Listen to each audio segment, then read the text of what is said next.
안녕하세요. 반갑습니다. 한 주간이 참 금쪽같이 지나갔습니다. 지난주에 여러분 이렇게 처음으로 인사 드리게 됐는데 오늘 이렇게 두 번째 시간으로 여러분들을 만나게 되었습니다. 너무 감사하고요. 지난 시간에 이어서 이번 주에도 제가 준비한 시 기도 2입니다. 기도 2번 시 낭송하고 강의 시작하도록 하겠습니다. 지난주처럼 이렇게 서둘러서 하지 마시고 천천히, 원래 이 방송국에서는 이제 배경 음악도 나오고 아니면 피아노 반주도 하고 그렇게 해서 하는 건데, 여기는 뭐 그런 준비는 안 돼 있어서 속도 조절하면서 여러분이 성시 낭독하면 좋겠습니다. 어쨌든 저희 강의 진행되는 동안에 제가 준비한 시 낭독과 더불어 강의가 시작될 테니까 여러분들이 아시고, 혹시라도 미리 확인할 수 있으면 여러분이 확인해서 한번 읽어보고 또 저랑 같이 낭송하는 것도 좋겠습니다. 기도. 주여, 실록이 깊어가는 계절의 여왕 5월, 청아한 하늘처럼 맑고 고운 푸른 꿈으로 내 마음 채우소서. 하늘의 신령한 은사로 지혜와 능력의 말씀으로 내 영혼 채우소서. 하여 온갖 환난과 유혹에 끝없는 도전에 맞서 세상을 이기게, 죄악을 이기게. 2000년 전 십자가의 외침 기억하고 그 사랑에 보답하며 주신 소명 이루게. 주여, 오늘 또 새 힘을 주소서. 빛되고 소금 되게. 기도하겠습니다. 하나님 아버지, 감사합니다. 계절의 여왕 5월을 맞이하여 정말 바쁘게 한 달을 보냈습니다.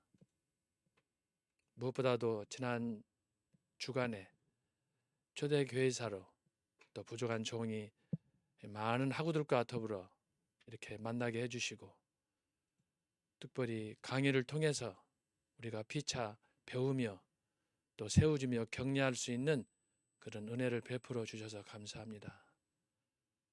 너희는 배우고 확신한 일에 거하라는 사도 바울의 말씀을 마음에 새기며 오늘 또 이렇게 강의를 시작합니다.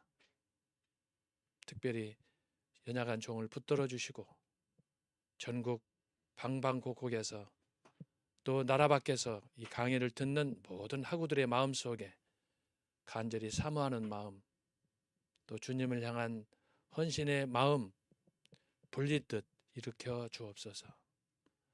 이제 이번 학기 시작한 후 오늘 두 번째 시간입니다. 6월 마지막 시간까지 이번 학기도 주님의 도심만 바라보며 주 앞에 나아갑니다. 사랑하는 주여, 우리의 마음을 열어주시고 그리하여 강의하는 사람, 듣는 사람 우리 모두에게 주님의 역사를 경험하는 축복된 시간 되게 해 주옵소서. 모든 것 주님께 의탁하오며 예수님의 이름으로 간절히 기도하옵나이다. 아멘. 자, 지난 시간에 우리는 기독교 교회의 역사, 초대교회, 초대교회사가 역사 속에 어느 시점에 있는가 하는 것을 제가 말씀을 드렸습니다. 기억하시는지 모르겠어요. 자, 초대교회사는 서희환 교수가 나름대로 시간을 정해서 역사를 해석했다라고 말씀했습니다. 초대교회사는 500년입니다. 500년을 제가 단정적으로 한 것은 서희환 교수의 그동안에 한 30년 교수 생활하면서 또 역사를 연구하고 책을 저술하는 과정에서 제가 정립한 저의 학설입니다. 자, 어떻게 해서 500년이냐? 지난 주간에 우리가 세 가지로 살폈습니다.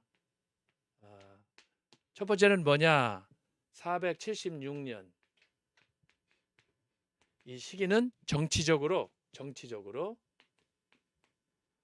로마 제국, 소위 로만 엠파라가 패망했던 그런 시점이 되겠습니다. 우리가 아는 대로 로마는 영원하리라. 이것은 아주 공식적으로 알려진 그런 제국 중의 제국이었습니다. 제가 이제 시간 나면은 로마 제국이 형성되기까지 종종 전 목사님께서도 지난번에도 강의하실 때 말씀하셨지만 성경 출애굽기 역사와 더불어서 제국의 역사가 쭉 시작이 되는데 그 마지막 정점이 로마 제국이 되겠습니다. 물론 이제 그 후에 1800년대, 1900년대 가면 여러분이 잘 아는 대영 제국이 등장합니다. 대영 제국이 등장하지만 그 이전까지는 역사 속에 가장 중요한 그 시점이 바로 로마 제국인데, 로마는 영원히 멸망하지 않는다. 그래서 모든 길은 로마로. 제가 영국에 있을 때 그러니까 지금부터 2000년 전에 로마 제국의 황제들이 말을 타고 수많은 군대들을 이끌고 런던에서부터 저 북쪽 런던 요크셔까지 행진했던 그 도로들이 지금도 있습니다. 그런 그 현장들이 있는데, 어쨌든 로마 제국은 역사 속에 영원하리라 했지만 로마는 476년에 망했습니다. 여기서 이제 참고로 지난주에는 말씀 안 드렸습니다만은 로마 제국은 공식적으로 476년에 망했는데 이 망한 나라는 서로마라고 여러분이 기억하시면 좋겠습니다. 서로마. 476년에 서로마가 망했을 때에 동로마는 이것이 계속해서 역사가 진행이 됩니다. 동로마는 계속해서 진행이 되어서 1453년에 폐망하게 됩니다. 그러니까 서로마보다 약 한 1000년 지속됩니다. 1000년. 이것을 토탈리 합쳐보면, 자, 지난번에 말씀했죠. BC 752년에 로마가 이탈리아의 7개 언덕에서 시작이 됐는데, 그때 이후로 쭉 추산해 보면 공식적인 로마, 서로마, 동로마가 있지만 이것을 동로마까지 포함해서 합치면 역사는 근 2000년 역사가 됩니다. 그래서 여러분이 로마를 굉장히 중요하게 주목할 필요가 있고, 기독교 역사는 특별히 로마와 함께한다. 그래서 여러분이 이걸 기억하시면 좋겠습니다. 일단은 초대교회사와 관련해서 초대교회사는 제가 500년으로 한정했는데, 그 첫 번째 이유는 뭐냐? 476년 서로마 제국의 패망이다. 두 번째는 뭐냐? 430년이에요. 430년은 뭐냐 하면은 사상적, 이것은 초대교회를 대표하는 신학자 교부 성 어거스틴. 성 어거스틴은 430년에 사망했습니다. 그래서 이제 우리가 역사를 연구하다 보면 반드시 초대교회를 연구하게 되는데, 초대교회를 연구하려면은 그 마지막 산봉우리가 마치 이렇게 우뚝 솟은 산봉우리 정상에 바로 이 어거스틴이 있다라고 하는 거예요. 그래서 어거스틴을 넘어야 초대교회로 갈 수 있고, 어거스틴을 이해를 해야 중세에서 종교개혁으로 넘어가는 거예요. 어떤 면에서 큰 히말라야 산과 같은 그런 존재다라고 하는 거예요. 그래서 이제 우리가 초대교회사, 중세교회사, 종교개혁사, 근현대교회사 이제 시간이 되면 나중에 배울 텐데, 이 성 어거스틴은 소위 오늘도 마찬가지예요. 그렇지만 특별히 16세기 종교 개혁자들, 마틴 루터나 쯔빙글리나 존 칼빈이나 이 사람들은 바로 이 그들의 신학 체계를 성 어거스틴을 통해서 체계화했다라고 하는 겁니다. 이 부분에 대해서는 우리가 초대교회사니까 초대교회사 강의 중에 성 어거스틴을 우리가 특별히 다룰 때 이분의 역사적인 중요성, 신학적인 중요성, 그런 부분들을 다룰 때 제가 말씀을 드리겠습니다. 그래서 지난주에 제가 강구했듯이 바로 이런 자료는 제가 쓴 초대교회사 책 이 안에 있습니다. 그래서 여러분들이 지난번에 소개한 것처럼 저희 책 초대교회사를 참고해 주시면 좋겠고, 이게 이해가 좀 어렵다라고 하시는 분들은 제가 말씀드렸죠. 괜히 제 자랑하는 것 같지만 저의 책이 최초로 만화로 나왔습니다. 만화 초대교회사, 만화 중세교회사. 할렐루야. 한 분도 할렐루야 안 하시는 것 같아. 볼 수가 있어야지. 그래서 여러분 여기 만화 초대교회사를 보면 바로 이런 내용들이 거기에 기록이 되어 있습니다. 그래서 두 번째는 뭐냐 그러면 초대교회를 이해하는 키, 500년의 키는 430년 사상적으로 성 어거스틴의 사망의 그 시점을 놓고 구분한다. 그래서 그 얘기는 뭐냐 그러면 430년 성 어거스틴이 사망했을 때 그 이전까지를 초대교회고 그 이후를 중세교회라고 한다. 중세교회.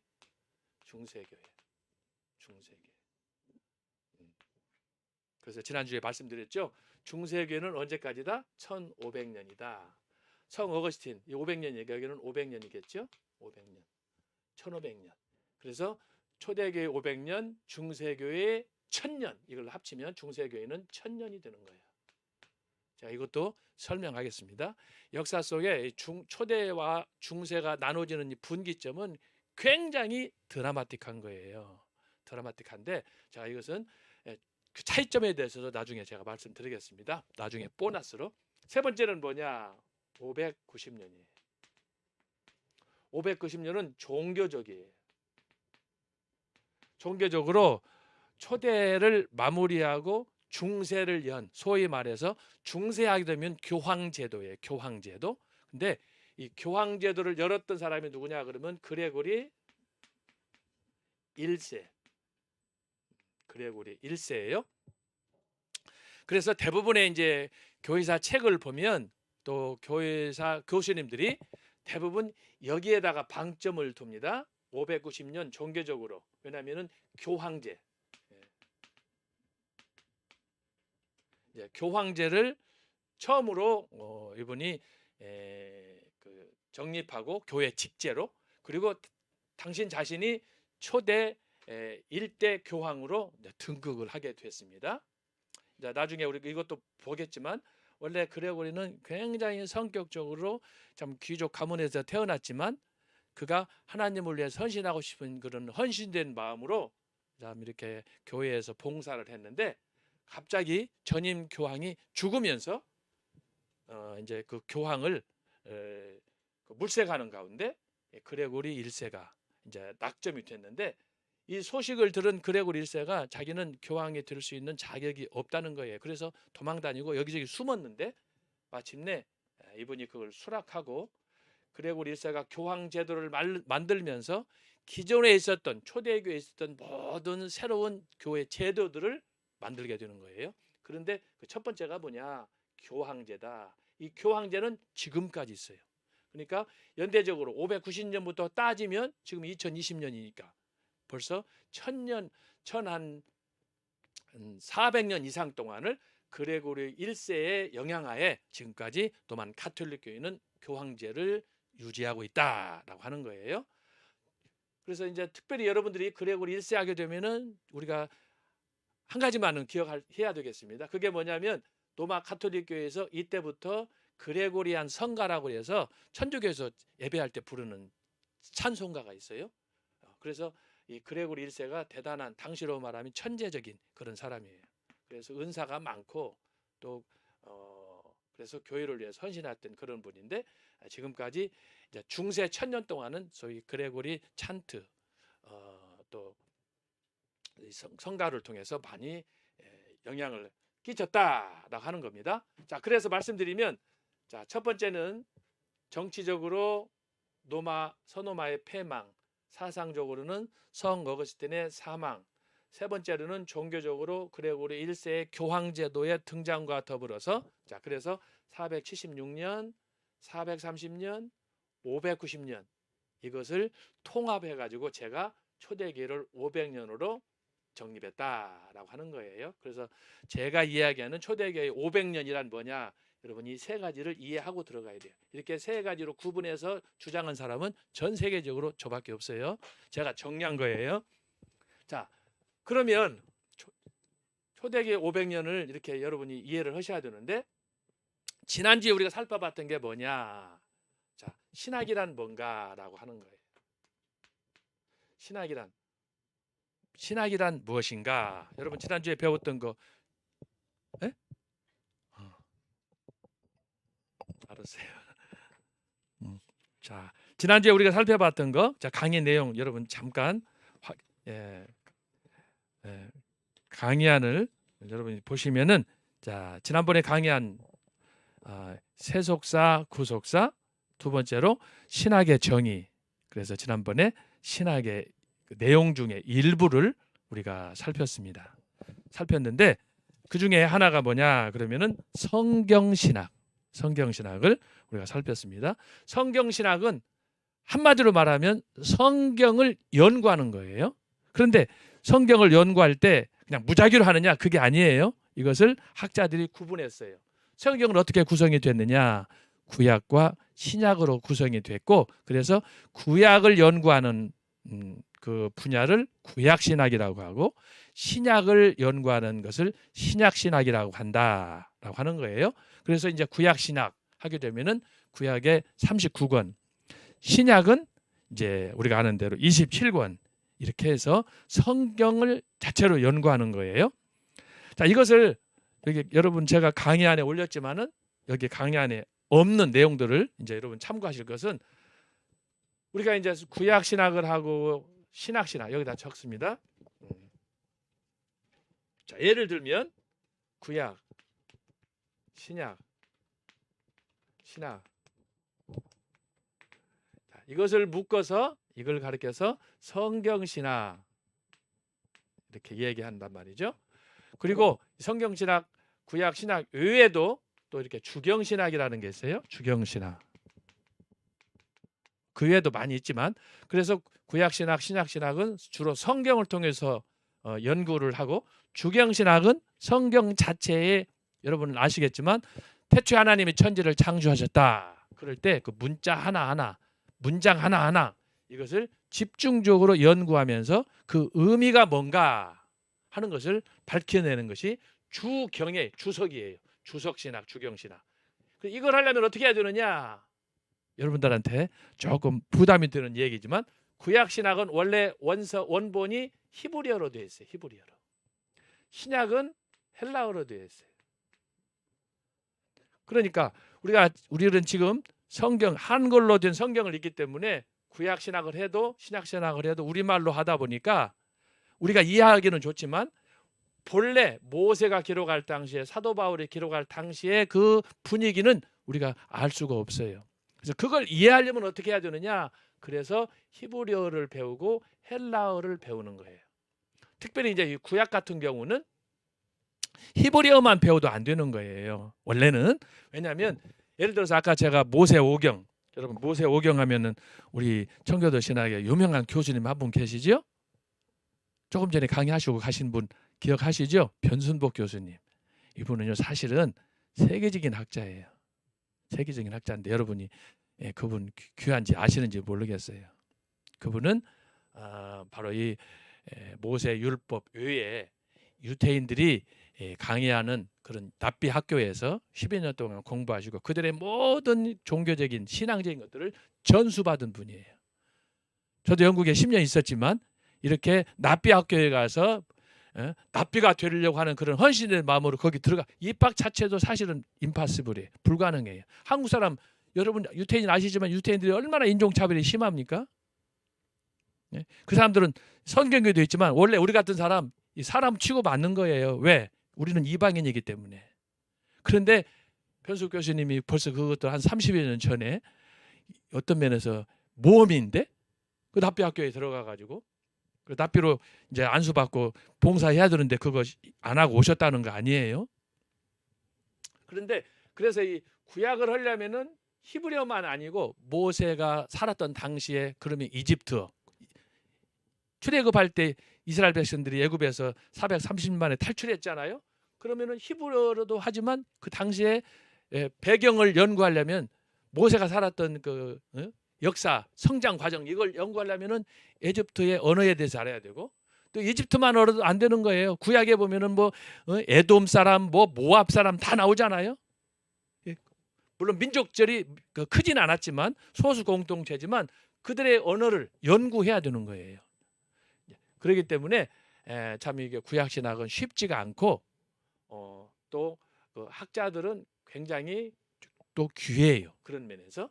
근데 기본적으로는 뭐냐? 전체적으로 구약 39권 가운데 거의 95% 이상이 히브리어로 되어 있고 신약은 거의 절대적으로 100% 헬라어로 되어 있다. 그래서 여러분이 히브리어하고 헬라어를 해야 되는데 여러분들은 할 수가 없잖아요. 안방에서 지금 공부하는 중인데 그래서 이제 정식으로 목회자가 되기를 원하는 사람들은 이제 정규 과정을 마쳐서 신학대학원에 가게 되는데 신학대학원에 가면 이제 이걸 전공하신 교수님들이 특별 과정을 만들어 가지고 히브리어, 헬라어를 가르치고 또 여기에 이제 필요한 신약 시대가 마무리된 다음에 중세 로마 가톨릭 교회가 아까 제가 1000년 동안 지속이 됐다고 그랬잖아요. 이 과정에서 중세 로마 가톨릭 교회는 라틴어가 이 지상에서 가장 아름다운 언어다 해가지고 라틴어로 신약 성경을 또 다 번역을 했어요. 그걸 중세 로마 천주교회가 사용을 했단 말이죠. 자, 그래서 이제 신약 이후 초대교회 중세교회를 거치는 과정에서는 또 라틴어도 배워야 돼요.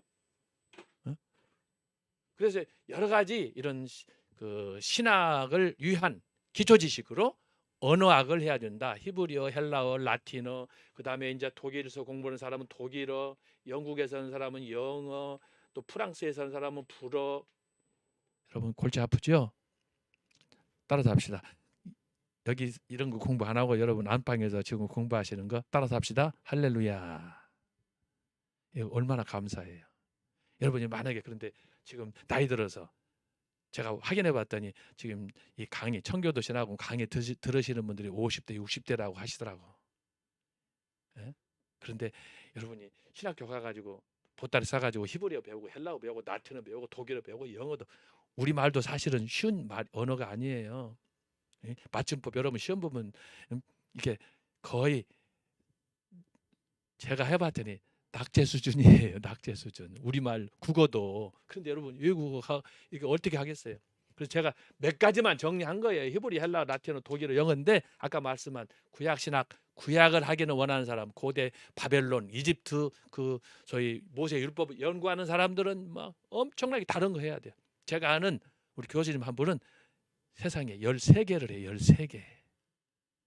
우리 같으면은 저 같으면 머리가 빠개져 버릴 거야. 그렇게 해서 이제 그분은 지금 성경을 나름대로 새롭게 유축받아 가지고 지금 성경 번역하고 계시더라고요. 어쨌든 성경 신학은 바로 그런 거다. 그래서 여러분이 이해하시고 이 과정에 구약 신학, 신약 신학, 주경 신학, 성경을 깊이 연구해서 그 참된 의미를 드러내려고 할 때 주경 신학은 바로 이런 많은 언어들이 필요하다라고 하는 겁니다.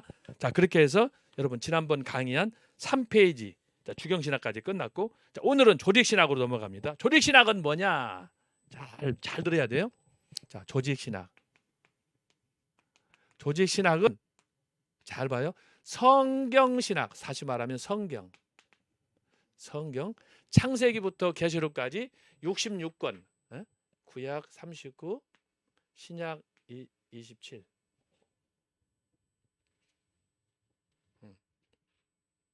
신약 27 이렇게 합쳐서 66권인데 자, 바로 이 성경 66권을 창세기부터 계시록까지 쭉 기록된 대로 연대선으로 쭉 보면 우리가 그 내용들이 자세하게 뭘 이야기하는지를 잘 알 수가 없어요. 이야기가 참 쉽지가 않아요. 그런데 조직신학이란 뭐냐? 예를 들어서 태초에 하나님이 천지를 창조하시니라 하나님이 나오잖아요. 그것을 조직신학이 주제별로 엮은 거예요. 하나님. 예를 들어서 하나님. 그리고 창세기 1장부터 보게 되면은 자 1장에서 2장으로 가는 과정에서 등장하는 것이 뭡니까? 인간 창조, 인간. 그리고 창세기 3장으로 가다 보면 인간이 타락하죠. 인죄론, 인간론. 여기에 이제 인간론이 인죄론. 그리고 인간이 타락해서 이제 죽게 됐는데 창세기 3장 15절에 보면 여인의 후손을 통해서 하나님이 메시아를 약속하잖아요. 그래서 예수 그리스도의 기독론이라고 그래요. 그걸 기독론 혹은 그리스도론.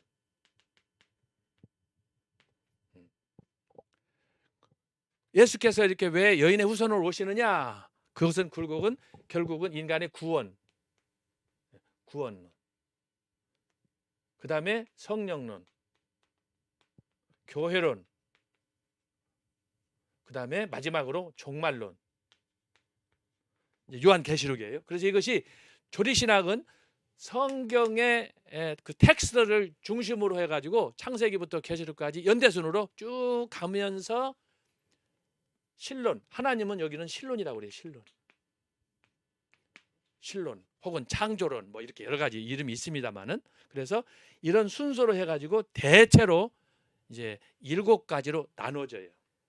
신론, 인간론, 기독론, 구원론, 성령론, 교회론, 종말론, 보통 이렇게 7개 단계로 나눠지는데, 그래서 조직신학은 뭐냐? 성경을 주제별로 나눈 것이 바로 조직신학이다라고 하는 거예요. 그래서 조직신학은 철저하게 성경에 기초한다. 근데 요즘에 이제 여러분 이제 우리가 초기 단계에는 이 조리신학을 해도 조리신학을 하는 교수들이나 박사들이 너무너무 많기 때문에 똑같은 조직신학 그 안에서도 누가 조직신학을 가르치느냐에 따라서 내용이 완전히 달라져요. 그래서 여러분이 예를 들어서 뭐 생명의 말씀자든지 교보든지 가게 되면 여러분들이 이제 기독교 서점에서 조리신학 관련 책들을 많이 보게 되는데 다양해요. 그런데 그 중에서 좋은 조리신학이란 뭐냐 하면은 성경의 권위를 인정하고 철저히 성경 말씀을 하나님 말씀으로 인정하고, 그래서 그 말씀을 통해서 체계화한 조직신학이 좋은 거예요. 그것을 보통은 이제 정통신학이다, 혹은 보수신학, 혹은 개혁신학이다 이렇게 얘기를 해요. 이것을 또 다른 말로는 뭐 칼빈주의적이다, 혹은 청교도적이다 이렇게 이야기를 해요. 이와 이제 대비되는 다른 쪽이란 뭐냐 그러면은 조리신학이 성경에 대해서 썼는데 비정통이다, 진보적이다, 자유적이다 이렇게 되면은 이제 그것은 조금 우리가 경계를 해야 된다라고 하는 것을 알면 되겠습니다. 자, 그래서 여기 여러분이 지난주에 드렸던 교환 3페이지 조리신학 한번 보세요. 자, 교환을 여러분들이 다 뽑으셨죠? 자, 이 신학은 성경신학, 즉 성경의 기초 위에서 신학을 체계적으로 조직한 것입니다.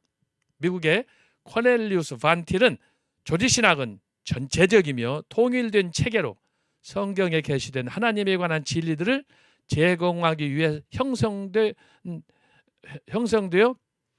쓰는 것이라고 하였습니다. 주된 역할은 성경을 특별한 주제를 따라서 연구하되 각각의 시대에 제기되는 다양한 문제들에 적극적으로 적용이 됩니다. 주 내용은 성경과 보편적 기독교의 신앙 고백서들, 예를 들면 초대교회 니케아, 칼케돈, 17세기의 여러 신앙 고백서들에 기록된 중요한 주제들을 논리적으로 및 체계적인 방법론을 사용하여 서술하는 학문입니다. 학문으로서 조리신학은 종교개혁과 근대에 와서 체계화되었습니다. 그러니까 초대교회 때는 조리신학이라는 학문 자체가 없었어요.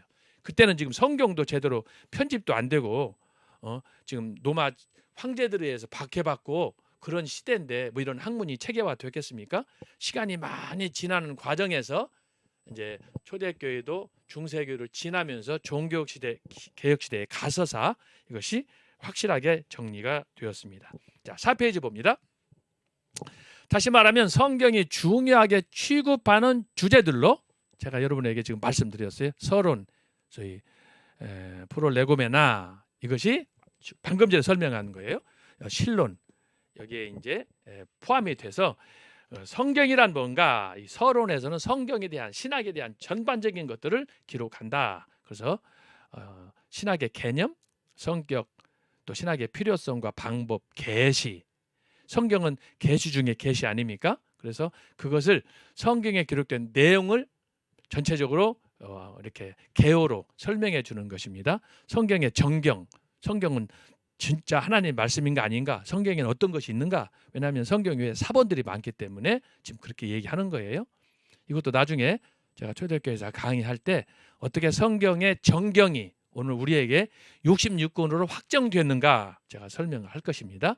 그 다음에 신적 권위성, 본문의 문제, 명료성, 해석의 원리들, 영감과 무호성 등 기독교 교리의 기초를 포함하여 창조주 여호와 하나님, 즉 신론, 이렇게 강의가 될 것이고, 또 신학 서론은 그렇게 구성이 되었다라고 하는 것입니다.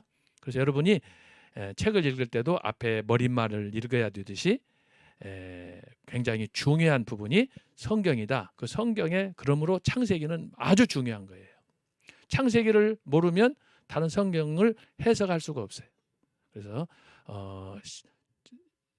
성경의 내용을 따라서 첫 번째 등장하는 서론, 성경은 어떻게 계시가 되고 어떤 내용으로 구성이 됐는가 하는 것입니다.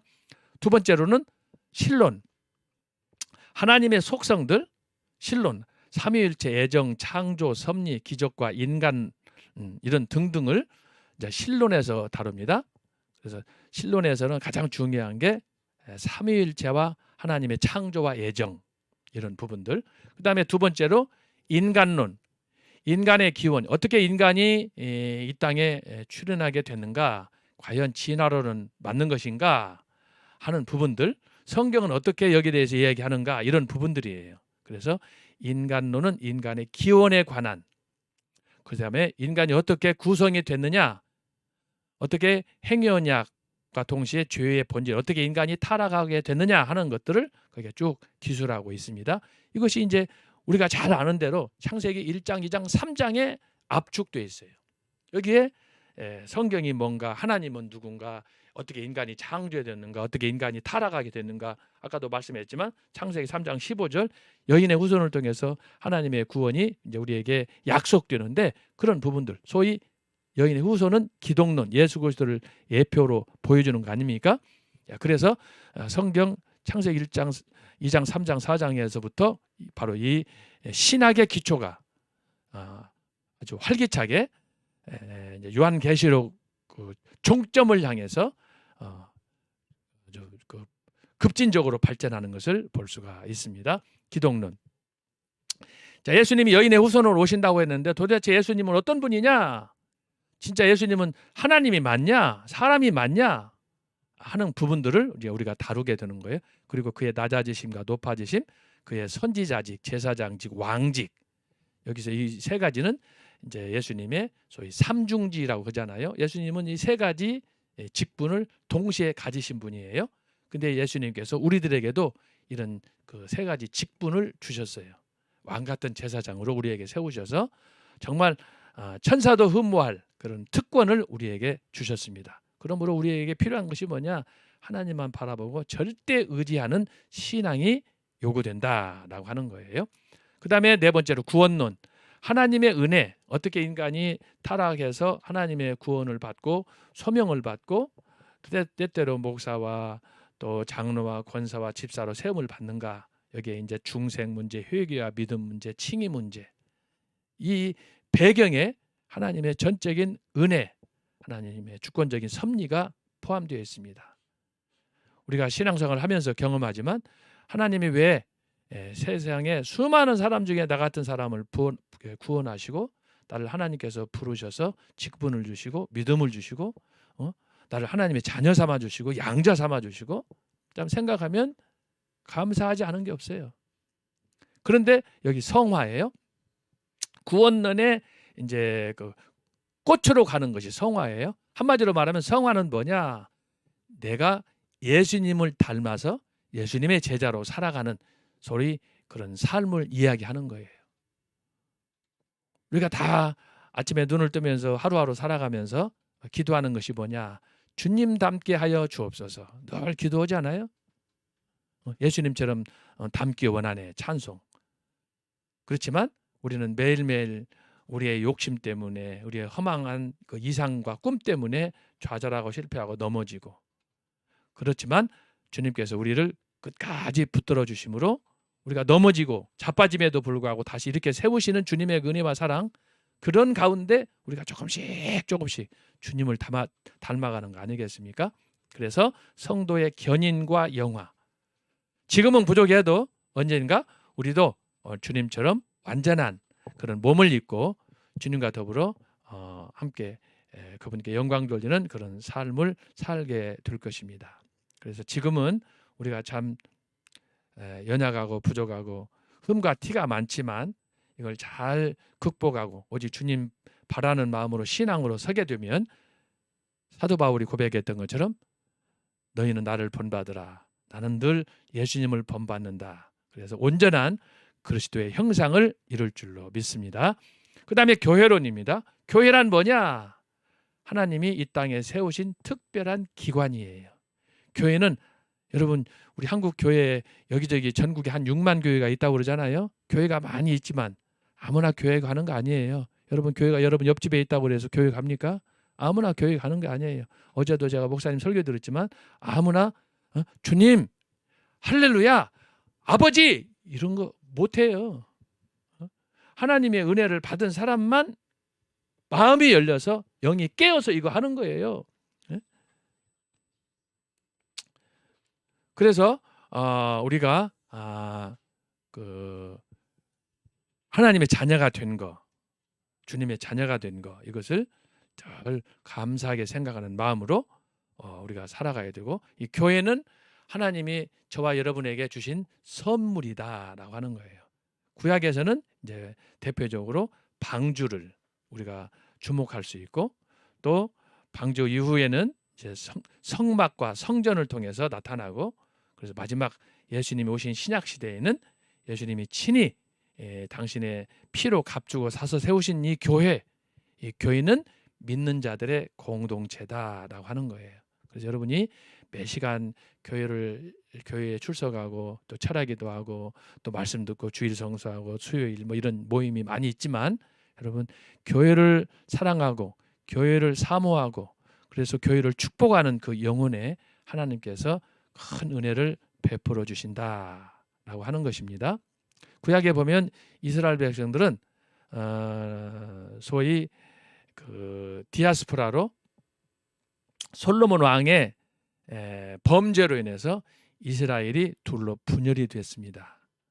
그래서 마침내 북이스라엘이 이제 720여 년경에 망하고 남쪽 유다는 586년에 망해가지고 전 세계적으로 흩어지게 되는데, 흩어지다 보니까 그 전에는 예루살렘에서 자기들이 늘 예배를 드렸지만 이제 흩어져서 포로로 바벨론으로 가고 이집트로 가다 보니까 갈 수가 없는 거예요. 포로로. 그 먼 길을 어떻게 가. 그런데 그 과정에 하나님께서 그들에게 회당을 통해서 하나님을 예배하게 하시고, 신약시대에는 교회를 통해서 예배할 수 있도록. 그래서 오늘 우리가 구약시대 같으면 예배할 수도 없어요. 어떻게 이스라엘 예루살렘까지 갑니까? 그런데 하나님께서 우리에게 특별한 은혜로 우리 가까운데 그냥 발만 내디디면 닿을 수 있는 그런 곳에 교회를 세워주셔가지고 하나님을 예배할 수 있도록 해주셨습니다. 문제는 뭐냐?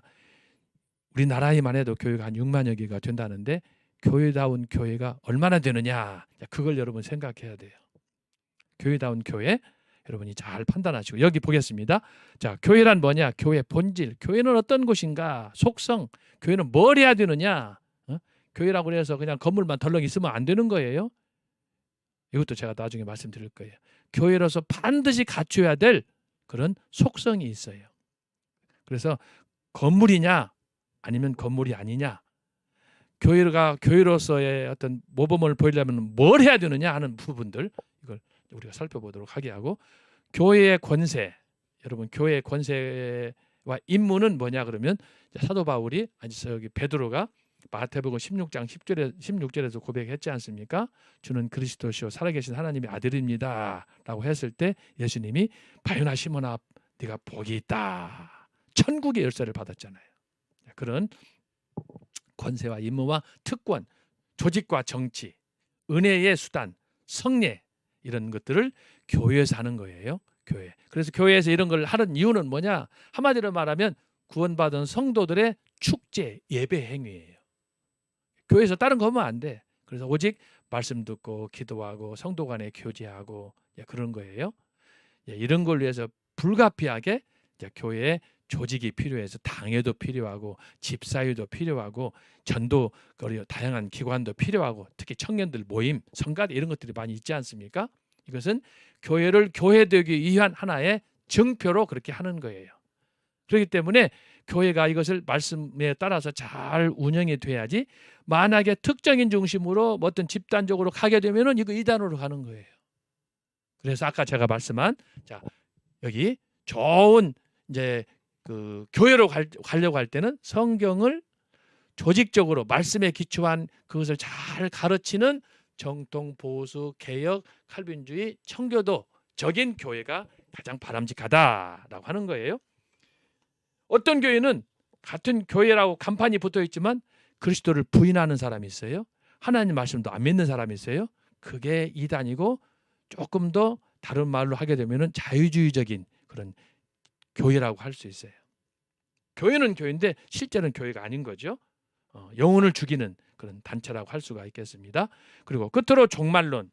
종말론은 우리가 이제 그 성경 전체가 종말론을 이야기하지만 대표적으로 우리가 아는 대로 장차 되어질 일, 말세에 되어질 일들에 대해서 구약에서는 대표적으로 다니엘, 신약에서는 이제 복음서와 또 서신서 그리고 특별히 요한계시록 여기에 장차 되어질 일들에 대해서 거기에 보면은 육체적인 죽음, 죽음 후의 상태, 예수 그리스도의 재림, 죽은 자들의 부활, 천년 왕국, 마지막 심판, 천국과 지옥 등 이것들이 구성이 되었다. 그래서 재밌는 건 뭐냐 그러면 구약에서부터 신약으로 이렇게 물 흐르듯이 창세기부터 요한계시록까지 66권이 쭉 진행이 되는데 그 진행 순서에 따라서 조직신학이 구성이 됐다라고 하는 거예요. 참 이게 재밌는 거예요. 그래서 창세기 출애굽기부터 쭉 보면 거기에 그러면은 출애굽기 예를 들어서 출애굽기는 그러면 뭐냐? 거기는 구원론이냐? 그것만 있는 게 아니에요. 그 출애굽기는 출애굽기대로, 내위기는 내위기대로, 잠언은 잠언대로, 복음서 마태복음대로 다 이 7가지가 동시적으로 나타나는 거예요. 그렇지만 이것을 주제별로 묶어서 이렇게 하다 보니까 이렇게 따로 제목을 만들어서 분리하게 됐다라고 하는 거예요. 그래서 특정 성경만을 따로 떼어서 할 수가 없고 그래서 그것을 시스테매틱으로 하나로 우리가 쉽게 이해할 수 있도록 한 것이 조직신학이다라고 하는 거예요. 그래서 여러분이 이것을 잘 이해해야 성경을 제대로 이해할 수 있어요. 조직신학을 잘못 배우면 성경을 잘못 보는 거예요. 이해를 못하는 거예요. 제가 옛날에 영국에서 박사 받고 신학교에서 막 조교수로 강의할 텐데 학생들이 저한테 와서 그러더라고. 농담으로 하는 얘기예요. 교수님, 우리가 이렇게 강의를 듣다 보니까 지난 몇 년 동안 강의를 잘 못 들었던 그런 기억도 납니다. 그러더라고요. 그래서 무슨 의도로 그렇게 말씀을 하냐 그랬더니 자기들이 어떤 교수님한테 조직신학을 배웠다고 생각했는데 제 강의를 들어보니까 조직신학이 아니라 조진신학이 돼버렸다는 거예요. 그렇게 되면 되겠습니까? 이 조직을 여기 니은자 기억을 하나 이렇게 받침만 잘못하면은 이게 엄청난 차이가 나오는 거예요. 조직신학을 제대로 배우면 성경을 제대로 배우고 그리고 우리가 신앙에 많은 유익을 받는데 이것이 잘못 코드가 엮어져 버리면 아까 말씀한 정통 보수 개혁 calvin 청교도 이런 신학이 아닌 인위적으로 성경을 해석하고 예를 들어서 뭐 문서서를 가르친다 성경이 편집이 되었다 뭐 이건 누가 썼다 이걸 부정하고 그렇게 되면은 조직신학이 아니라 성경을 잘못 이해하는 거죠. 그러면 어떻게 되겠어요? 조진신학이 되는 거예요. 그야말로 공든탑이 무너지는 거 아니겠어요? 여러분, 이런 것은 하면 안 되는 거예요. 그래서 제가 참고로 여러분에게 말했어요. 그래서 여러분들이 좋은 목사님을 만나서 좋은 교회에서 신앙을 배우고 말씀을 배우고 이렇게 하는 것은 굉장히 중요한 거예요. 똑같은 선택인데 어떤 사람은 조리신학을 제대로 잡고 생명줄을 잡고, 어떤 사람은 잘못 잡아가지고 똑같은 조리신학인데 조진신학으로 가버리면 이건 마치 사망과 생명의 그런 분기점에서 갈라지는 것처럼 인간 그 후회도 안 되는 거예요. 그때는 기회가 주어졌을 때 그 기회를 잡고, 그래서 하나님 말씀을 붙잡고.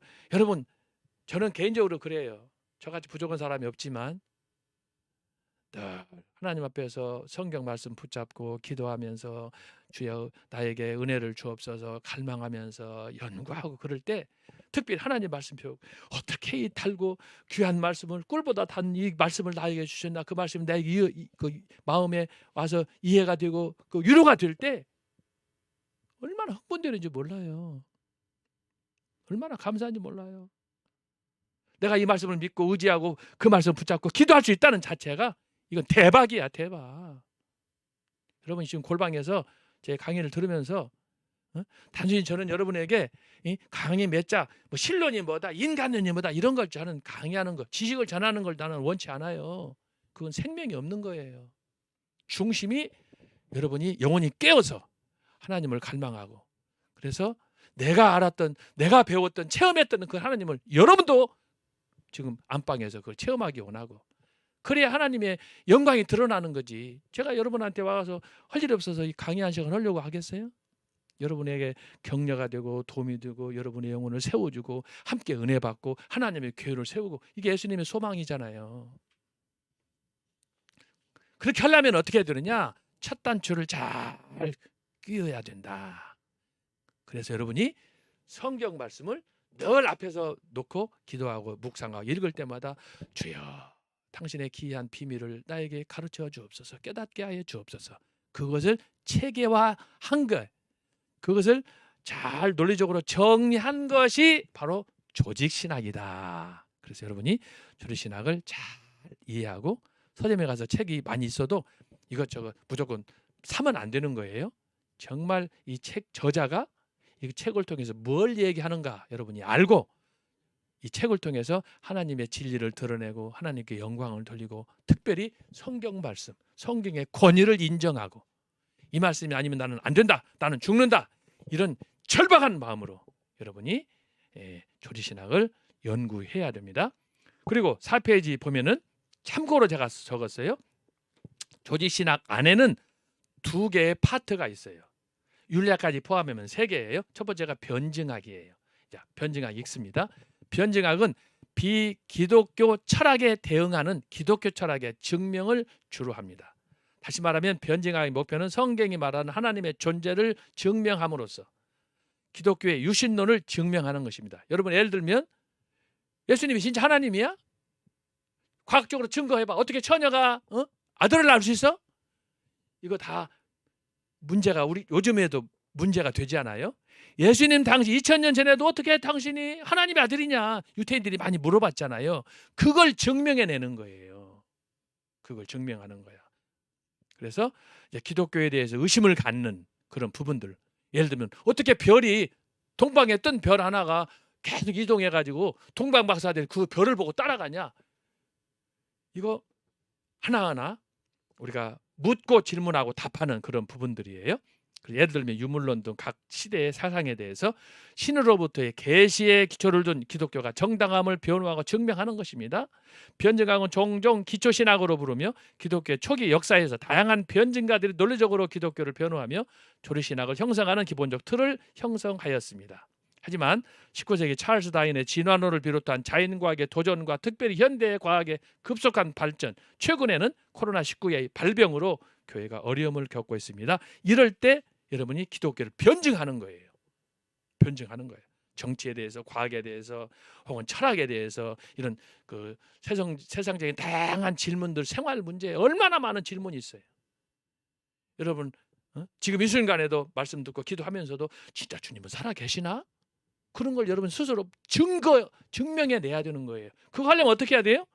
여러분에게 성경 말씀했겠지만 확실한 신앙의 확신이 있어야 되는 거예요. 확신. 그런데 이 확신이 아무나 여러분 애쓰고 기도하고 간망한다고 되는 게 아니에요. 여러분 자신을 완전히 정말 내어놓고 하나님 앞에 자기 자신을 쳐서 복종시키고 애쓰고 눈물을 흘리고 가슴을 치고 해도 이게 참 어려운 거예요. 세상에 이것처럼 어려운 일이 없어요. 쉬운 것 같으면 다 교회 다니라고. 그래서 변증학은 뭐냐? 기독교만이 진리다. 기독교가 이야기하는 하나님만이 진짜 하나님이다. 세상에 수많은 신이 있어도 다 가짜다, 짝퉁이다. 오직 여호와 하나님. 제가 나중에 여호와 하나님에 대해서도 제가 말씀을 드릴 거예요. 제가 이거 연구하다가 설교 준비하다가 깨달은 거예요. 여러분, 성경에 보면은요 하나만 여러분한테 여기 보너스를 드리면 성경 창세기부터 계시록까지 보면은요 하나님의 이름이 공식적인 이름이 한 40여 가지가 있어요. 대표적으로 뭐 에베네셀, 여호와 이레, 뭐 여호와 니시, 이게 하나님의 공식적인 이름이에요. 그런데 은유적으로 표현하는 거, 하나님은 의의 하나님, 자비 하나님, 이런 거 포함하면요 하나님의 이름이 수천 가지예요. 그런데 세상에 수많은 종교들이 있고 수많은 미신들이 있고 사람들, 신들이 있잖아요. 이 세상에 존재하는 신들, 예를 들어서 불교, 유교, 뭐 공자, 마음에 또 포함해가지고 성경에 있는 여호와 하나님 이름 외에 다른 종교들의 교주들 보세요. 이름 몇 개나 돼요? 마음에터, 석가모니, 노노, 맹자, 공자, 맹자, 하나나 둘. 그러나 성경에 있는 여호와 하나님의 이름은 제가 말씀드리잖아요. 공식적인 이름 외에 다른 거 합치면 수백 가지예요. 제가 그걸 고민했어요. 그걸 제가 성경 연구하다가 왜 다른 데는 교주 이름이 하나나 둘 단적으로, 여러분 이름은 몇 가지가 있어요? 부모님이 지어준 이름 하나 외에 뭐 있어요? 천주교 다니면은 천주교 신부들이 하나 지어져. 당신은 뭐 마리아네, 뭐 그다음에 남자 같으면 마태, 뭐 이렇게 하나 지어져. 그거 포함해가지고 2개, 혹시 많으면 3개. 더 많은 사람 손 들어봐. 없어요, 없어. 세상에 나가면 교주도 마찬가지야. 그런데 여러분 성경에 보면 여호와 하나님의 이름은요 수백 가지예요. 제가 이걸 놓고 기도하면서 왜 그럴까 고민했다고 그러잖아요. 그 자체가 뭐냐? 여호와 하나님 같은 신이 없는 거예요. 그래서 여호와 하나님, 성경에 기록된 하나님을 어떻게 표현하느냐? 그분은 전지전능하신 하나님이에요. 무소부재하신 하나님이에요. 하나님 같은 분이 없어. 그러니까 하나님이 이걸 계속해서 아브라함 때부터 또 모세 때부터 신약에 와서도 여호와 하나님, 이분만을 믿도록, 이분만을 바라볼 수 있도록. 이 하나님은 어떤 분이냐? 십계명에 보면 질투하는 하나님이야. 나 외에는 다른 신이 없다는 거예요. 이것을 잘 드러내서 전도할 때 활용하고 교회 갈 때 활동하고, 요즘처럼 세속화 얼마나 세상이 어렵습니까? 교회 나가라고 전도해도 사람들이 들으려고도 하지 않아요. 나팔을 불어도 춤을 추지 않아요.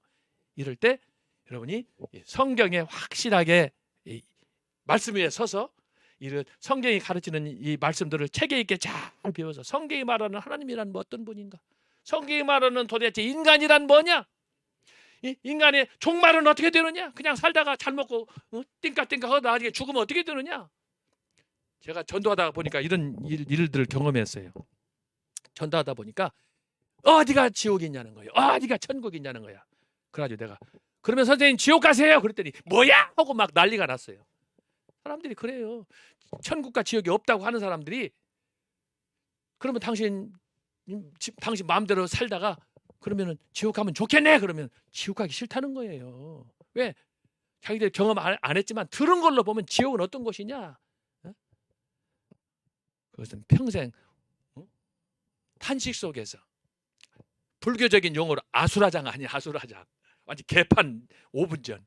그런데 오늘 성경에서도 누가복음 15장에서도 그거 기록해 주었잖아요. 한 부자가 그렇게 호화호시 가다가 죽어서 지옥에 갔는데, 음부에 갔는데, 여러분 이렇게 물 한 방울 먹을 수 없어가지고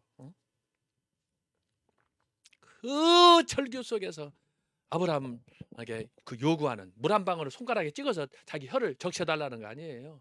여러분 그게 실제로 지옥이에요. 이 동화가 아니에요. 여러분 그걸 믿어야 될 줄로 믿습니다. 이것을 조직신학 안에 변증학이라는 소리, 아폴로제틱스라고 그래요. 변증학. 이걸 여러분이 나가서 전도할 때 써먹는 거야. 어떻게 그렇게 하려면 성경을 잘 알아야 돼. 성경을 읽고 기도하고 그러면서 여러분 성경 읽는다고 그걸 머릿속에 스펀지처럼 잘 스며들고 기억이 됩니까? 박사라고 교수라고 안 되는 거예요. 어린아이와 같은 마음으로 어린아이가 엄마의 가슴에서 젖을 먹는 그런 심정으로 다 하나님 말씀을 갈망하고 사모하고 엎드리고 기도하고 금식하고 그러면서 조금씩 성장해 가는 거예요. 도사가 없어요. 아무리 성경 읽어도 이게 이해가 안 되는 거야. 그래서 나온 게 조직신학이다. 그래서 하나님은 누구고 인간은 누구고 어떻게 예수님이 오셨고 어떻게 인간이 구원받고 이런 것들을 우리가 세상에 나가서 빗대고 소금 역할을 감당할 것인가 이걸 하는 거예요. 그래서 여기 나가서 지금 뭐 100만인, 1000만인 서명으로 여러분 많이 다니시지? 제가 보니까 교회적으로 따라잡시다. 할렐루야. 기분 나쁜 분 계셔? 이거 하는 이유가 뭐냐? 하다 보면요 별별 사람 다 만나. 근데 그들한테 뭐 어떻게 해야 돼요? 변증학자가 돼야 돼요, 여러분이. 그래서 여러분 이거 해야 나라가 삽니다. 이거 해야 김정은도 죽일 수 있습니다. 죄송합니다. 내가 원래 이렇게 과격한 사람 아니에요. 그런데 여러분 복음으로 통일하고 복음으로 예수 한국시키고 지금 전 세계가 지금 비상이 걸려서 이 코로나라는 것 이것 때문에 난리인데 여러분 이걸 우리가 두려워할 이유가 없어. 그래서 말씀으로 담대하게 무장해가지고 나가서 변증학. 때를 얻든지 못 얻든지 하라고 그랬잖아요. 그래서 변증학을 하려면은 자 성경을 잘 알아야 된다. 제가 언젠가 얘기했는지 모르겠지만요. 저는 어느 날 유튜브를 보다가 전광호 목사님이라는 분 알게 됐어요. 우리 선배 한 분이 저한테 여러 번 얘기하면서 저를 꼬셨어요. 근데 나는 체질이 아니다. 내 스타일이 아니다. 해서 내가 싫어했어요. 그런데 유튜브를 보다가 이분을 봤는데 이분을 강의하는 걸 도대체 그분이 뭐 청교도 영성운동을 하신다고 그러는데 도대체 뭘 강의하나. 그래서 이제 한번 솔직하게 혼자 검증하기 위해서 내가 유튜브를 들어가 봤어요. 봤더니 야, 제가 지금까지 생각도 못했던 신학교에서 배우지도 못했던 들어보지도 못했던 강의가 쭉 나오는데 한두 강좌가 아니야. 예를 들면 복음의 7대 연합 해가지고 창세기 1장을 해석을 하는데 내가 뿅 가버렸어요. 그러면서 이거 아직 안 된다. 내가 한 번 더 검증하자 해가지고 다른 것도 봤더니 쭉 나오는데 이야 다니엘서 요나서 뭐 그냥 뭐 새 예루살렘 바벨론 뭐 없는 게 없어. 다 있어. 거기다가 뭐 5대 제사 7대 절기 뭐 이사야 호세야 뭐 다 나오는데 제가 그거 보면서 이야 정말 귀한 사역을 하셨구나. 그래서 제가 연구하다가 조 목사님 만나고 내가 도울 일 있으면 도와야 되겠구나 해서 여기까지 온 거예요. 뭐 여러분들 보니까 별로 뭐 기뻐하지도 않네. 시큰둥하고 뭐 할렐루야. 그래서 제가 사실은 그래 우리가 하나님 은혜를 체험하게 되면은요 다른 거 필요 없어요. 말씀에 대한 은혜가 우리 마음속에 주입이 되면요 갈증에 견딜 수가 없는 거예요. 조금 더 은혜를 받고 싶고 더. 그런데 조 목사님 설교는 여러분 저도 여러분들도 경험하셨겠지만 원고도 없어. 강단에 올라가면 그냥 보통 2시간 이전에 끝난 강의도 없어. 보통 2시간, 3시간씩 하는데 이야 내가 그거 보면서 내가 충격을 받았어요. 내가 이건 특별한 하나님 은혜가 아니고는 할 수 없는 거예요. 그게 어디서 나오느냐? 제가 지금 얘기하는 거예요. 성경에 대해서 영안이 열리니까. 그리고 성경에 대해서 영안이 열리고 신학적으로 딱 체계가 잡히니까 뭘 잡아도 누에꽃에서 비단 실이 나오는 것처럼 쭉 하나님 말씀이 쫙 연결되는데 제가 볼 때 기가 막힌 거예요. 야 어떻게 하나님은 세상에 많은 교수들 박사들한테는 저 진리를 숨기고 전 목사님한테 주셨나. 솔직하게 나 속으로 질투했어요. 그렇지만 이건 질투한다고 해결되는 게 아니에요. 하나님이 어떤 특정한 사람에게는 남들이 체험할 수 없는 그런 영적 지혜를 통해서 하나님이 역사를 하시기 때문에, 여러분 우리가 이 강의 들으면서도 다 원하는 소원이 있잖아요. 다 소원 이루어집니까? 자, 그런 면에서 오늘 여기서 지금 제가 변증학을 얘기했는데, 그래서 여러분들이 말씀을 그래서 읽고, 이게 다른 방법이 없어요. 말씀을 읽고 묵상하고 때때로 외우기도 하고, 그 다음에 이것을 체계화해서 조리신학을 연구해가지고 도대체 성경이 말하는 하나님은 누구냐, 인간이 뭐냐, 예수는 누구냐, 예수님하고 나하고 어떤 관계냐, 도대체 교회는 뭐냐, 이 세상의 교회면 다 똑같은 교회야 되는데 왜 교회마다 다르냐, 응? 그리고 종말론이에요. 그래서 여러분이 이걸 이해하시고, 그 다음에 4페이지 제일 아래 보면은 험증학이라는 게 있어요. 험증학. 여러분 이건 낯설고 처음 들어보는 거예요. 험증학. 변증학은 좀 들어봤지만 험증학이란 뭐냐? 이것은 과학적으로 성경을 증명하는 거예요. 이거는 이제 의사들이나 과학자들, 물리학자들 이런 사람들이 이제 이걸 증명해 내야 돼. 예를 들면 달 문제, 태양의 문제, 소위 회전의 문제, 운행의 문제, 이런 전체 이런 것들을 과학적으로 증명하는 거예요. 이것은 전문 지식이 요구되는 거예요. 네? 예를 들면 어떻게 동정녀 처녀가 마리아가 아들을 낳느냐, 그렇잖아요. 우리는 말씀으로 믿음으로 아멘하면 되지만 이걸 또 우리가 학문적으로도 잘 연구해서 풀어내야 성경의 완전성이 더 증가하는 거예요. 그래서 저와 여러분이 어떤 직종을 갖든지 뭘 전공했든지 뭘 하든지 간에 우리가 그 있는 위치에서 그것을 잘 드러내서 오직 하나 목적이에요. 성경에 기록된 여호와 하나님 그분의 지혜와 능력과 권세와 이 모든 것들을 아버지께 영광을 돌리는 거예요. 요한계시록에 의하면 사도 요한은 세세무궁토록. 그 다음에 5페이지로 가면은 윤리학이 있어요. 윤리학. 이 조리신학 안에 윤리학이 있어요. 이 윤리학은 뭐냐? 인간의 삶에서 죄와 사랑, 구원 등의 기독교 윤리를 연구하는 거예요. 요즘 같으면 동성애 문제 이런 걸 조리신학의 한 분과 중에 윤리학에서 하는 거예요. 이거 하다 보면 그래서 평생 하는 거예요. 그래서 이거 연구하다가 늙어 죽는 거야. 쉬운 일이 아니에요. 근데 여러분들은 안방에 앉아가지고 가만히 앉아서 지금 바구니에다가 딱 담아서 여러분에게 이렇게 교수님들이 이렇게 그대로 그동안 평생 동안 연구한 것들을 따박따박 입에다 떠넣어주잖아요. 그러니까 여러분 그거 강의할 때마다 들으면서 아멘 아멘 하고 감사함으로 받는 거예요. 얼마나 축복된 일입니까?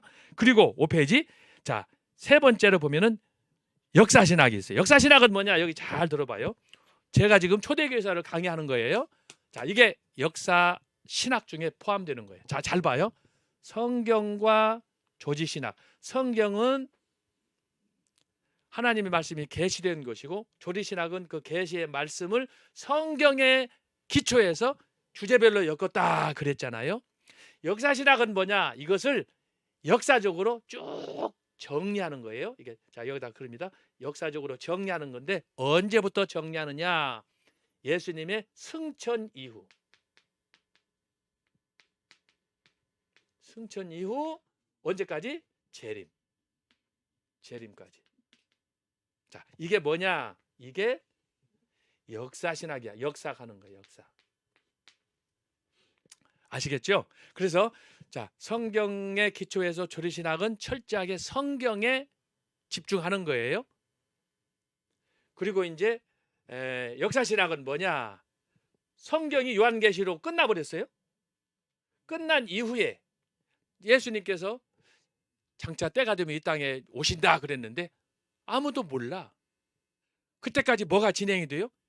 교회 사도행전 1장에 기록된 예수님께서 하늘로 승천하시면서 마가의 다락방에 교회를 세워주셨잖아요. 그 교회가 시작되어서 지금까지 왔는데 그 역사를 가리켜서 교회사라, 기독교 역사라 이렇게 말하는 거예요. 그래서 그것을 연구하는 건데 우리가 지금 그 연구하다가 어디로 갔어요? 지금 살펴보는 게 바로 이 초대교회 500년을 살피는 거예요. 그 역사 속에 2000년의 역사 속에. 그래서 교회의 역사는 뭐냐? 초대교회 때부터 지금 우리가 살고 있는 이 시점까지, 지금까지 2000년의 역사를 초대교회는 어떻게 하나님이 역사하셨고, 중세는 어떻게 하셨고, 지금은 어떻게 역사하시느냐, 그 과정을 연구하는 건데, 자, 여기서 제가 재밌는 건 뭐냐? 역사하고 신학이에요, 신학. 자, 여러분, 역사라는 뭐냐? 크게 두 가지로 나눠져요. 하나는 뭐냐 그러면 그야말로 역사가 영어로 히스토리예요. 저 뭐 산 꼭대기에서 바다로 물이 흐르듯이 물은 아래로 흐르잖아요. 쭉 흐르는. 그래서 역사는 히스토리예요. 위에서부터 그냥 쭉 흐르는 거예요. 일괄되게 쭉 흘러가는 거예요. 흘러가는 거예요. 그래서 거기에다가 예를 들어 우리나라 같으면 뭐 6.25가 있다. 또 지난번 3월 9일 날 대통령 선거가 있다라고 했을 때 그 일어난 역사들을 그대로 사실대로 기록하는 거예요. 사실대로 기록하는 거예요. 그런데 이 사실적인 기록들이 대부분 어디에 나타나냐면은 여러분들이 그동안 초등학교, 중학교, 고등학교 혹은 대학교에서 배웠겠지만 그게 바로 역사예요. 교과서에 나타난, 여러분 교과서는 매우 객관적으로 검증된 사실들만을 쓰는 거예요. 그래서 그 역사는 사실을 사실대로 쭉 기록해 나가는 거예요. 일부는 저 일본 놈들, 중국 놈들을 보면은 죄송합니다. 제가 이렇게 나쁜 사람 아닌데 오늘 그냥 이렇게 과격한 표현을 했습니다. 예를 들어서 일본 사람, 중국 사람, 왜 제가 그런 표현을 했느냐? 이 역사를 바꿔서 왜곡시키잖아요. 그러면 안 되는 거예요. 역사는 항상 정직하게 정사를 써야 되는 건데 그걸 사실을 기록하지 않는 거야. 지금도 일본은 독도를 자기 나라 것이라고 뺏어가려고 그러고 말이야. 이건 아주 나쁜 거 아닙니까? 그래서 사실 기록이 있는데 그 사실 기록만 보면은 역사가 그런가 그러는데 거기에다가 역사 신학이란 뭐냐 그러면 이것을 역사의 의미를 부여하는 거예요. 부여를. 그래서 예를 들면 6.25가 일어났다 그러면 6.25는 김일성이가 저질렀냐? 그래서 어떻게 결과가 진행이 됐느냐? 그때 당시에 우리 남한은 어떻게 됐느냐? 그때 소위 우남 이승만 박사는 어떤 역할을 했느냐? 이런 것들인데 그 6.25와 관련된 그 사실 기록에 대해서 역사 신학은 해석을 하는 거예요. 그래서 그게 의미를 새롭게 부여하는 것이다 라고 하는 것입니다. 그래서 여러분이 오늘 하루를 살아도 그냥 역사적으로 오늘 아침에 일어나서 밥 먹고 이렇게 어디 갔다 오고 이렇게 샀다 그런 것은 짐승 같은 삶이에요. 그런데 그 삶 속에 오늘 삶서는 그 하루 삶에 있었는데 오늘 하나님께서 왜 나에게 저런 은혜를 주시고 왜 나에게 누군가를 만나게 하고 사업에서 일터에서 이런 또 은혜를 베풀어 주셨나 그 의미를 찾는 거예요. 그게 역사 신학이에요. 그래서 우리가 초대교회에서 아까 500년을 세 가지로 나눴는데 그것을 심층적으로 분석해 가지고 초대교회 500년이 진행되는 동안에 하나님께서 특별히 하신 일이 뭔가 그것을 집중적으로 연구하는 거예요. 물론 하나님은 전지전능하시기 때문에 무소부지하시기 때문에 다 하지만 그 속에 역사적인 의미를 부각시키고 강조하고 하나님께 영광 돌리는 거예요. 이건 누가 할 수 있느냐? 그렇게 하려면은 여러분이 성경에 대해서 하나님에 대해서 은혜를 체험해야 그걸 아는 거예요. 그냥 덜렁덜렁 교회만 다닌다고 크리스찬이 아니잖아요. 울리는 꽹가리 같이. 그러면 안 되는 거예요. 그래서 바로 교회사는 뭐냐? 성경과 조리신학이 다루지 않는 특별한 그 예수님의 승천 이후의 일들을 역사의 사실적인 기록의 의미를 부여해 가지고 신학적으로 재해석하는 것이다. 그렇기 때문에 이 역사를 재해석을 하려면 어떻게 해야 되느냐? 공부를 많이 해야지. 뭘 들은 게 있어야 그걸 해석하고 그러지 않겠어요? 아까 성경 구약하고 신약을 잘 해석하려면은 히브리어 헬라어를 배워야 되듯이 역사를 이렇게 사실적인 기록들을 잘 알려면 어떻게 해야 돼요? 책을 많이 읽고 공부를 많이 해야지. 저 이거 하다가 죽는 줄 알았잖아요. 자, 그게 역사 신학입니다. 그리고 마지막 5페이지 그 네 번째로 보면 실천 신학이 있습니다. 실천 신학. 실천 신학은 뭐냐? 그러면 기독 신학의 한 분과예요. 자, 이것을 정리하면은 자, 여기 보세요. 성경신학 썼죠? 조직신학, 그다음에 역사신학. 자, 네 번째가 실천이에요. 이렇게 네 가지가 쭉 있는데, 자, 성경, 조직, 역사는 뭐냐? 그러면 다 이론적이에요. 이론적이에요. 근데 실천 신학은 뭐냐 하면은 이론적이 아니고 삶의 현장에서 그대로 꽃을 맺고 열매를 맺는 거예요. 자, 그러니까 여러분이 성경 지식이나 조직 신학의 지식이나 역사에 대한 지식을 머리로만 알고 있으면 이것은 다 꽝이에요. 실천 신학은 뭐냐? 예수님께서 말씀하셨어요. 너희는 세상에 나가서 빛이여라.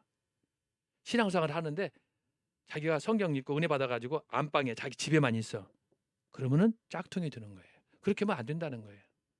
나가서 사람들에게 전도도 하고 구제도 하고 열심히 하나님의 자녀임을 세상에 나가서 드러내줘야 되는데 신앙생활을 자기 혼자 만족을 위해서 해.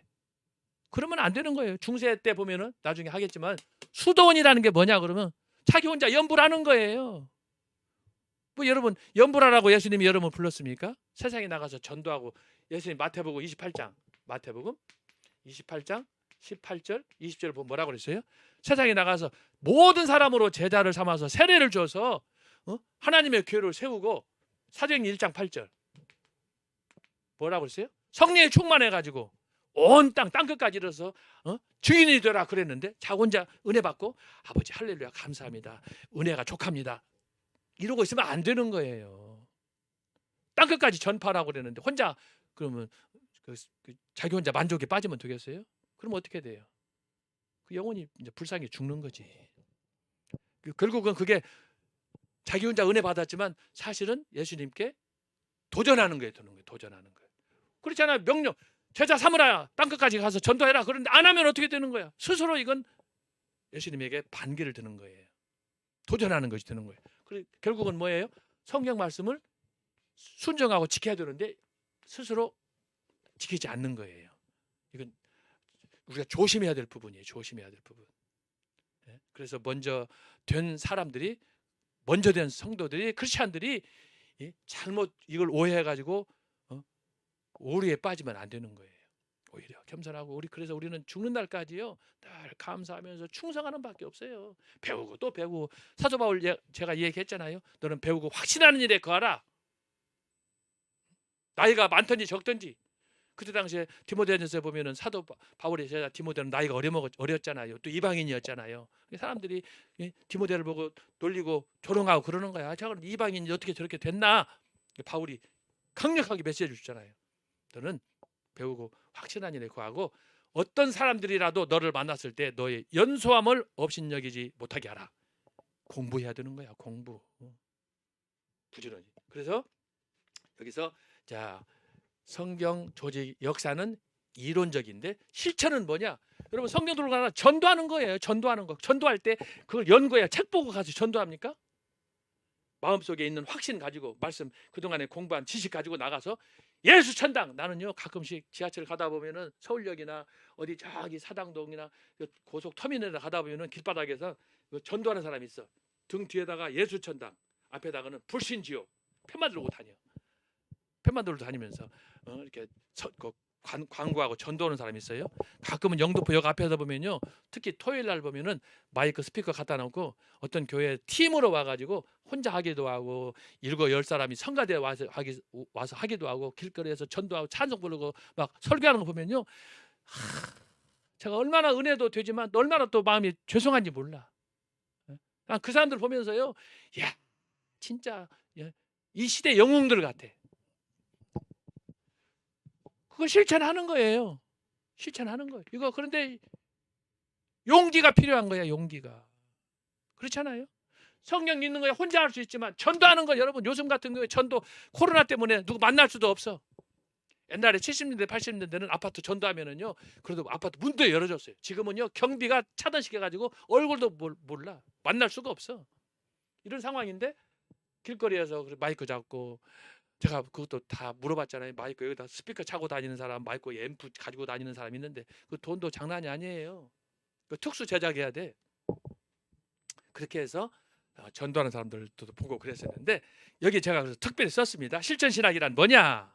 실천신학은 기독교 신학의 한 분파로 상기한 성경신학, 조리신학, 역사신학과 더불어 중요한 역할을 하는 분야이다. 주로 실천신학은 이런 신학과 달리 성경을 근거를 통하여 기독교 공동체의 실제적인 현장의 모든 분야를 취급한다. 그렇죠? 실천신학은 이 모든 것이 하나로 통합되는 거예요. 이 세 가지가 여기는 따로따로 있었잖아요. 근데 실천신학은 이 하나로 묶어서 동시에 나타나는 거야. 실천신학. 전도할 때 조리신학도 나타나고 성경도 나타나고 다 나타나는 거예요. 종합이야, 종합. 그래서 실천신학은 종합신학이다. 종합신학. 여기에는 남다른 용기가 또 필요한 거예요. 영혼을 사랑하는 그런 열정도 있어야 되고 그 중심에 하나님을 향해서 헌신하려는 그런 충성된 마음. 자, 여기를 보겠습니다. 여기에는 실천신학에는 목회, 예배, 설교, 상담, 선교, 교회 성장 이런 모든 것들이 여기에 포함이 되는 거예요. 그래서 실천신학은 종합이다. 종합이다. 그래서 여러분이 오늘 지난 시간에 이어서 신학의 그 다양한 그 특징들을 제가 말씀을 했고 가장 중요한 건 뭐냐? 결국은 성경으로 돌아가야 돼. Back to the Bible. 성경을 모르면 조리신학, 역사, 실천. 여러분 나가서 전도하는데 성경을 모르면 그거 어떻게 되는 거예요? 차라리 하지 말아야지. 그렇지 않아요? 성경 전도한다는 사람이 성경 모르고 가가지고 하면은 사람 죽이는 거지. 얼마나 비참해요. 그러니까 기본적으로는 뭐냐? 성경을 알아야 되고 성경을 알아야 되는데 성경만 읽어서도 안 돼. 그래서 아까 말한 조리신학을 체계적으로 배워야 되고 그래서 역사는 뭐예요? 초대교회 이후 지금까지 2000년 동안 하나님 어떻게 역사했는가 이걸 알아야 되는 거야. 그래서 실천신학은 뭐냐? 신학의 꽃이다라고 하는 거예요. 실천신학 여기 여러분 보세요. 네 가지가 있는데 실천신학이 빠져봐. 성경, 조직, 역사. 이건 사람으로 말하면 규모거리나 벙어리와 같은 거예요. 이것이 있어야 돼. 자, 재밌는 건 뭐냐? 혹시 성경이나 조직이나 역사에 대해서 50점 조금 부족할 수 있어요. 근데 어떤 사람은 실천신학 나는 성경에 관한 지식도 좀 부족하지만 그냥 영혼 전도하고 사람을 살리고 하는 일에 불덩어리다. 그럴 수 있어요. 그렇지만 하나님 어떤 걸 기뻐하겠어요? 성경 조금 몰라도 조리신학 조금 몰라도 역사 조금 몰라도 영혼을 사랑하는 마음으로 나가서 전도하고 여러분 그래서 흔히 하는 얘기로 무식한 사람이 일낸다는 거 아니에요. 하나님 그런 사람은 기뻐하는 거예요. 그래서 오늘은 자 이렇게 해서 진도가 조금 이제 늦어지게 스케줄이 좀 바뀌겠지만 어쨌든 초대교회사에서 중요한 전체적인 그 교회 생활 또 신앙 생활에 우리가 도움이 되었으면 하는 마음으로 자 지난 시간에 이어서 신학에 대해서 우리가 다루었습니다. 그래서 여러분 이해하시고 다음 주에는 자 기독교 역사를 제가 여기 적었어요. 예수님의 승천 이후 지금까지 2000년 동안 왔다. 자 2000년 동안에 이 신학이 어떻게 시대마다 다양하게 나타났느냐 이걸 보겠어요. 이 강의는 서요한 교수 강의에서만 있어요. 2000년 동안 어떻게 초대교회, 중세교회, 근현대를 거치면서 이런 신학들이 많았는데 어떻게 교회사 속에 신학이 쫙 펼쳐지느냐 하는 것을 다음 주에 마치 우산을 펼치는 것처럼 우리가 한눈에 볼 수 있도록 제가 다음 주에 정리하겠습니다. 사실 오늘 이 강의 다음 주에 할 여러분 그 교환이 오늘 건데 지금 한 주 늦어졌어요. 그래서 다음 주에 우리가 살펴보도록 하겠습니다. 자, 그러면 5페이지 결론 읽고 마치겠습니다. 5페이지 결론 고찰한 대로 현대는 신학의 홍수 시대입니다. 이러한 상황에서 바람직한 신학은 무엇인지 영혼을 살리고 교회와 국가, 민족을 살리는 신학은 무엇인지 숙고해야 되겠습니다. 올바른 신학, 역사적 개혁주의 즉 정통 신학은 성경에 기초한 바 하나님의 말씀, 영감으로 기록된 성경의 권위를 인정하고 성경이 강조하는 하나님의 뜻, 그분의 구속 경륜과 언약, 예언과 성취를 기독론적으로 가르치는 학문입니다. 여기서 기독론전이라는 뭐냐? 그러면 성경의 주제가 예수 그리스도거든. 이거 놓치면 안 된다는 뜻이에요. 그 중심에 구약에서는 여인의 후손을 통한 원시 언약, 창세기 3장 15절이에요. 원복음과 아브라함을 통한 언약의 선포, 시내산에서의 언약 체결, 이 십계명을 얘기하는 거예요. 다윗을 통한 성취, 다윗이 이스라엘 왕국을 세우잖아요. 그리고 신약에서는 약속된 메시아의 도래와 예수 그리스도의 십자가 구원 성취, 재림 후 장차 새 예루살렘 성에서 만왕의 왕으로서 만국을 통치하시며 영원토록 영광을 받으실 하나님의 어린 양 예수 그리스도의 주권적 통치를 드러내시는 겁니다. 자, 이것을 잘 이해하는 거. 결론 부분 여러분 잘 기억해야 돼요. 그것을 하려면 어떻게 해야 되느냐? 성경을 알아야 돼.